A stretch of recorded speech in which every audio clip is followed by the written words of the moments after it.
continuing story of Peyton Place.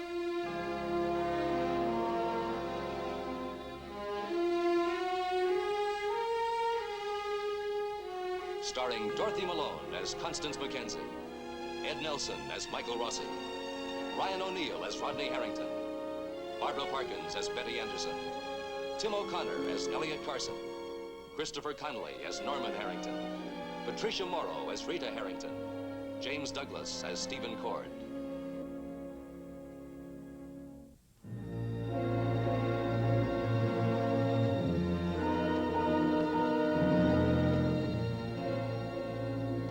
Tonight, Rodney Harrington convinced Rachel Wells that she should accept the offer made to her by Constance and Elliot Carson to move into their home.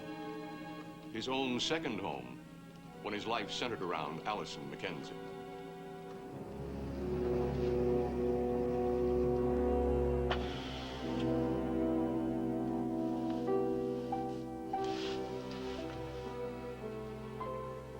Are you thinking about Allison? We used to spend a lot of time here, talking. What did you talk about? Ourselves, mostly. You liked her a lot, didn't you? Well, opposites attract, I guess. Yes, a lot. Why did you let her go then? What am I doing, bringing up all this ancient history for? Well, maybe because you want me to talk about Allison because you think I know something. You want me to be your friend so that I'll talk to you and tell you everything I know. It's not true. But I don't know anything. Don't worry. Mr. Carson doesn't believe me either. Let's go in.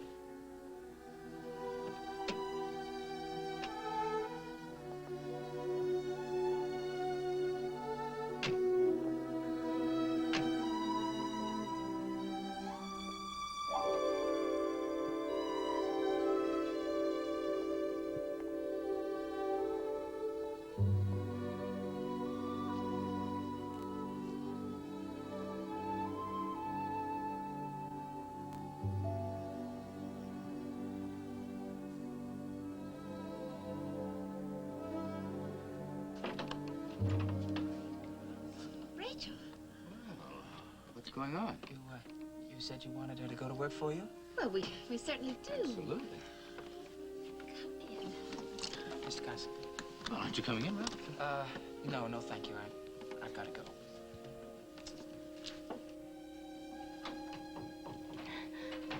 We're so glad you decided to stay, Rachel. You're going to be a big help to me, really. Oh, I hope so. Yes, thank you, Rachel, for changing your mind. Well, shall we go upstairs and get settled in your room? All right.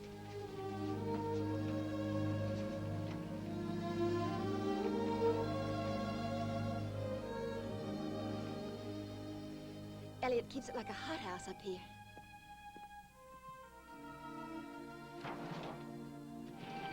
Oh, that's better. Well, you've been needing some hangers. I have some extra ones there in the closet. Let's see, a quilt and a blanket. Do you use more? No, thank you. And you'll be wanting to get unpacked. I'll make some coffee and we can go over your chores later. I'll have Mr. Carson bring up your things. Mrs. Carson, your husband didn't want me to come here, did he? Oh, yes, he did. Otherwise, we wouldn't have offered. Well, I didn't think he did when he asked me, and that's why I said no at first. Oh, Rachel. Mr. Carson likes you very much. He's very anxious you'll be happy here. He doesn't mind my staying in Allison's room. He's convinced that Allison's coming back, and so am I. But then we'll make other arrangements. For now, it's your room. And you're free to move things around, put your things in here, do with it as you like.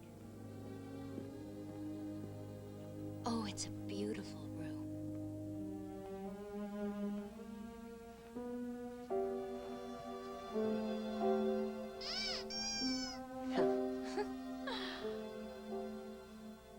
Did Allison choose the colors?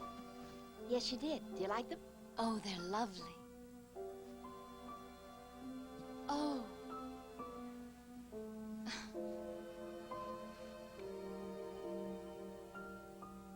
You know, I can tell a little bit about Allison from this room.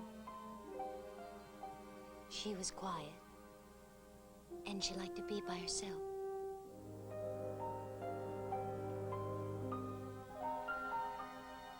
Yes, she was quiet. I guess I'm not. I always say and I always do the wrong things. You know, my aunt's china would break if I just looked at it. Takes more than knowing how to decorate a room to be a woman or a lady. That's not what my Aunt Lucy used to say. She always said that you could tell a lady by the way she walked, the way she talked, and by the cut of her curtain. Well, there's a little bit more to it than that. What? Oh, your character, your ideals, the things you love. You know, my mother was a lady. And if she'd lived, maybe I'd have learned. Thank you for everything. Well, I'd better get that coffee started. I'll call you when it's ready. Welcome, Rachel.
Close the door, Rachel. Just a minute. Get that buggy in and close the door. There. Just a minute. Oh. Grandfather isn't much of a gentleman this morning, Matthew. Hello? You know, there comes a time in every man's life when he should be excused the social amenities, such as standing when a lady and a very young gentleman enter. You're excused. Well, thank you. Come and warm your hand. You know, I spent a whole hour getting that stove just right. They can be too warm, you know. You gotta know how close to sit, how close you can get the shoe leather. Actually, stove sitting is kind of a lost art. And it's a very great pleasure. Okay. I have one for you. Oh, you have, huh? Mm-hmm. Well, shoot. Okay. What is the exact time of year to plant cauliflower in these parts? Between May 15th and May 30th? Oh, darn. So there, Miss Farmer's Almanac. All right. How many men in the Army of Iceland? Oh, very tricky, very tricky. On account of Iceland hasn't got an army. One of the 3 countries in the world that doesn't have an army. Here. Oh. What's the greatest number of eggs that a hen can lay? Officially or unofficially? Oh, you're ducking the question. A little. Look here. I've controlled myself long enough. Get him out of there and let me hold him for a while. No. Come on, get him out of that buggy. Hi, Matthew. Come here, Matthew, boy. See? Do you realize he recognizes the sound of my voice? Sure he does. Why don't you go and do whatever it is women do, shopping and so forth, and Matthew and I'll stay here where it's warm, and we'll have a talk. Now, Mr. Carson. Oh. 3 whole ounces, soaking wet. Oh, now, Mr. Carson, I brought Matthew over here to say hello to his grandpa, but he has to go home and have his feeding and take a nap. Go take a nap. I'll bet we'd rather take just a little fuzzy look around. Mr. Carson. Oh, Rachel, I know what kind of a nurse you're going to be already. What kind is that? A bossy kind, that's what. Bet you won't even let me see my own grandson without an appointment. No. Cards. Darn it, Rachel, I want him to myself. I want to take him places. Oh, spoil him. Yeah, spoil him. No, I don't mean spoil him. Nothing like that. I wouldn't want to spoil my own grandson, would I? Goodbye, Matthew, boy. Yes. Goodbye. Bye, girl. Matthew. Rachel? You know, I think it's going to be real good. You and him, real good. I hope so. Thank you. Bye. Hi, Rachel. Hi, Norman. Hi, Matthew. Hi, Norman. Hi, Mr. Carson. Norman, come and try the fire. Okie doke. Whew. Sure is cold out there. Yeah. Say, Mr. Carson, are you in a betting mood? I might be. You know, snow's kind of late this year. True. I figured it might snow tomorrow. It might snow the next day. Yeah. And it might snow the day after that. Yep. Yep. Well, I'll bet you it snows tomorrow. By tomorrow, do you mean any time after midnight? Yep. That's the usual definition for tomorrow. Oh, yeah. In that case, I'll have to go outside, leave the stove, test the air, and make a few scientific observations. Now, Mr. Carson, you're not going to use that science to get out of the bed, are you? No. Just gonna make a few scientific observations. Aha! Come from a long line of cloud watchers. Oh, yeah? Cumulonimbus. Hocus pocus, dominocus. Let's put it this way. I say that it'll snow tomorrow. Now, any time after midnight is tomorrow. And I'll bet you a box of those hard red apples. And if I lose, you get a box of apples. Yep. And what if you lose? Well, then you get, you get my old sled. Now, you have to admit, you've always admired that. Ha! It's a bet. Surprised you, didn't I? I say that it snows tomorrow. And I say it won't snow until after midnight tomorrow night. You're on. Heavy, heavy hang over thy head.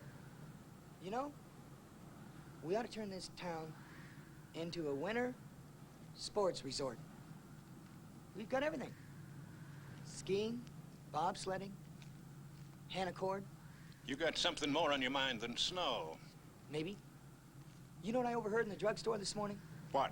Quote, "The fire at the Peyton house was an omen, a token of God's wrath for the way that family's lived," unquote. It sounds like Mrs. Warner. It was. Well, you're not going to take her seriously.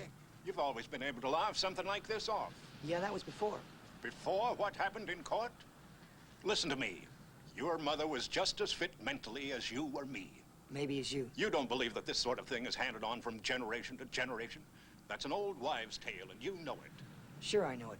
But there's nothing in the books to disprove it. I'm not a professor, so I don't care what the books say. You and your brother are two of the finest young men that I know. I just wish that the world were filled with fine young men like you. Thanks for the testimonial, Mr. Carson. I know it's the thought that counts. Oh, by the way, it is gonna snow tomorrow.